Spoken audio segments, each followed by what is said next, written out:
Hello dear fans, friends and subscribers, this is your host Ram here with you on this cricket happening show, and I'm coming here, I'm sorry I'm having a sore throat, but I'm coming here with the news that India have delivered a beautiful riposte to Sri Lanka in the second test match, where India have gone on to crush the Sri Lankans by a 278 runs victory on the final day.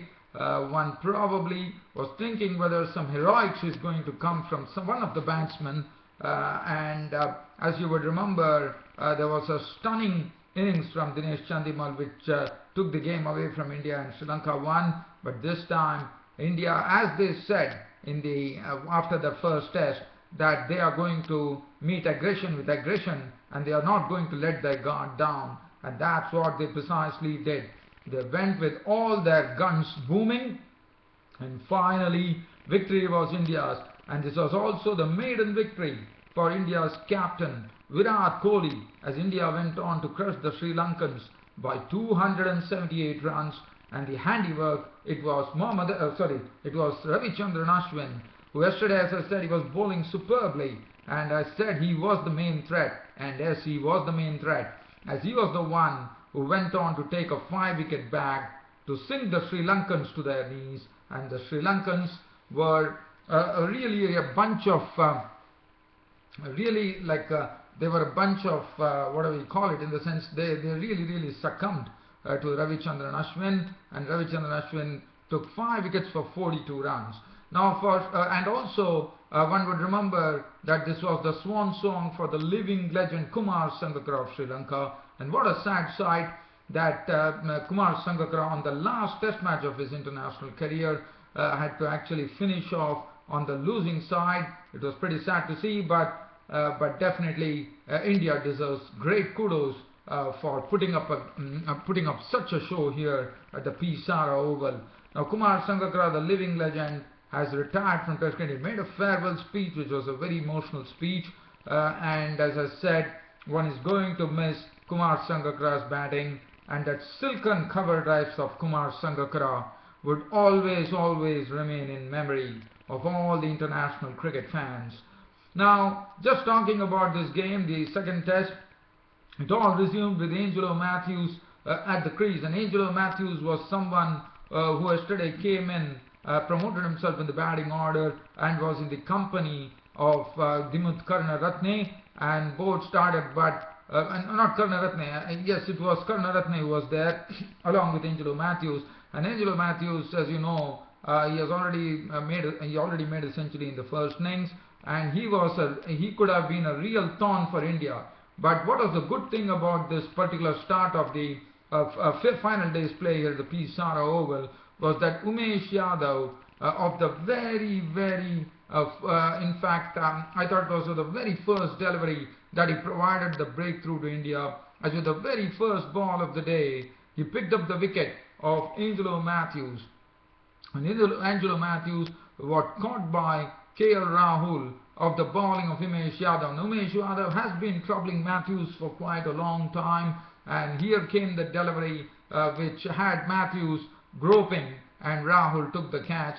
Angelo Matthews gone, caught Rahul, bowled Yadav for 23 with 3 fours, and definitely that was something that India would have definitely liked. I mean, that was a big wicket according to me, but still India still would have had in their sights that the man who was walking in was none other than the guy who made that stunning 162 not out in the first test match. He came in to join Dimuth Karunaratne at the other end. And Dinesh Chandimal, well, once again a bit edgy, but still he was trying to take the same approach to the Indian spinners, and also he was trying to sweep a lot of deliveries.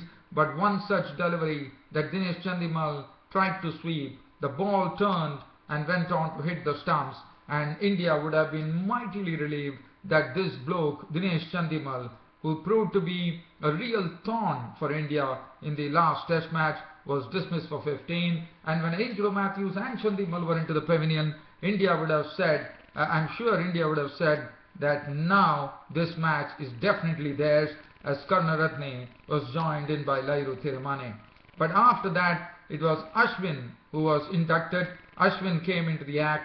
Ashwin started the act, in fact, by first picking up the wicket of Lahir Thiramani, and Pujara, the substitute, picked up the catch of the bowling of Ashwin for 11 with 1-6.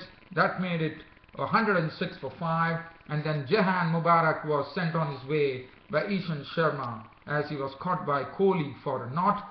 But Dimut Karunaratne kept on defending, kept on staying at the wicket by defending the balls well and trying to see what he could salvage for Sri Lanka, and that's what he was precisely doing, and he needed someone who could actually give him a solid partnership.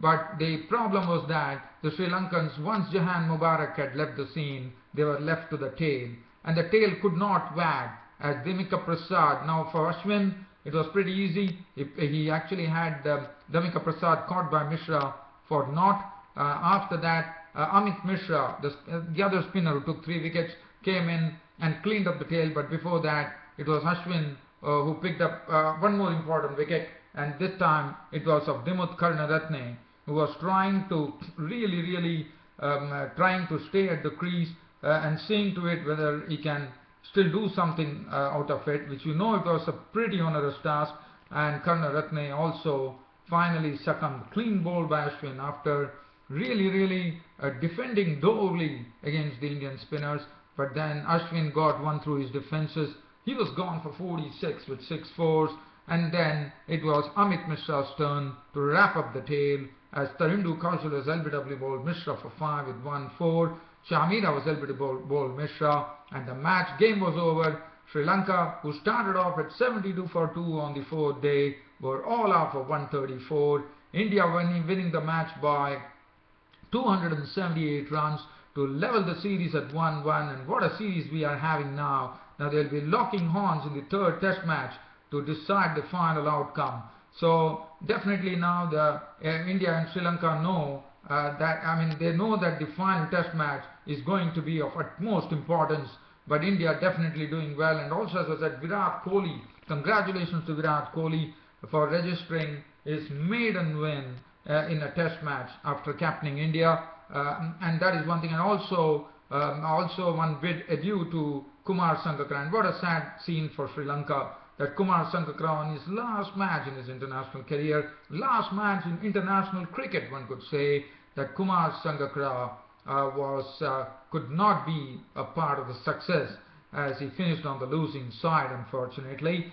And looking at the bowling figures, Ashwin reaped a wonderful bowling figure, 16 overs, 6 maidens, 42 runs and 5 wickets. Amit Mishra supported him admirably well, 9.4 overs, 3 maidens, 29 runs and 3 wickets, and 1 wicket apiece to Umesh Yadav and Ishan Sharma. The 3-match series was level 1-1, and India now go on to the 3rd test with their heads high, as I'm sure this series is getting as exciting as it can be, as both the teams would be taking on each other in the 3rd test match.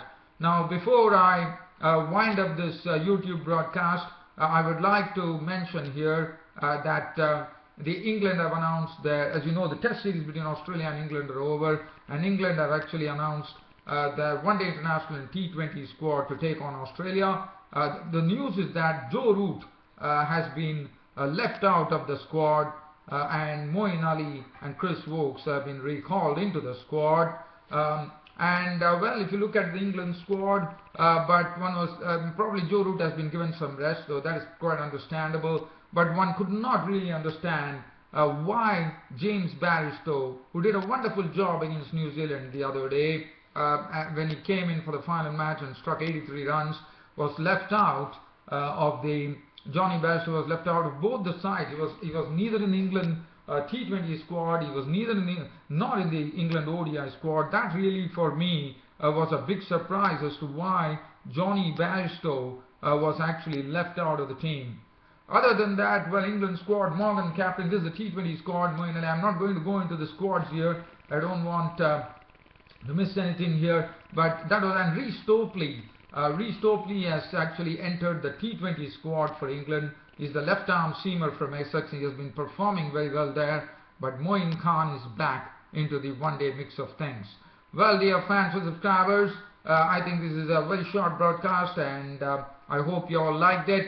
As I said, it was all about Sri Lanka getting on. I know it is a bit dark. Probably I forgot to put on the lights, unfortunately, so please bear with me, dear fans and subscribers. But it's always been a big pleasure for me talking to you all, dear friends and subscribers on the Cricket Happening Show. I know things have been going awry for the last week. I've been having problems with my system. There has been problems with YouTube, Mozilla Firefox problems, plugins, but I have been grappling with all that and coming to you time and again. I know sometimes I've not been able to give you a full match report, but I'm glad that today I could do a good match summary here of the Indian win against Sri Lanka. And now India and Sri Lanka will be meeting each other in the final test match of the series, which would be the deciding one. Well, thanks for your company, and thanks for watching Cricket Happenings, dear friends and subscribers. Your host Ram will be seeing you tomorrow. Till then, it's goodbye. Thank you.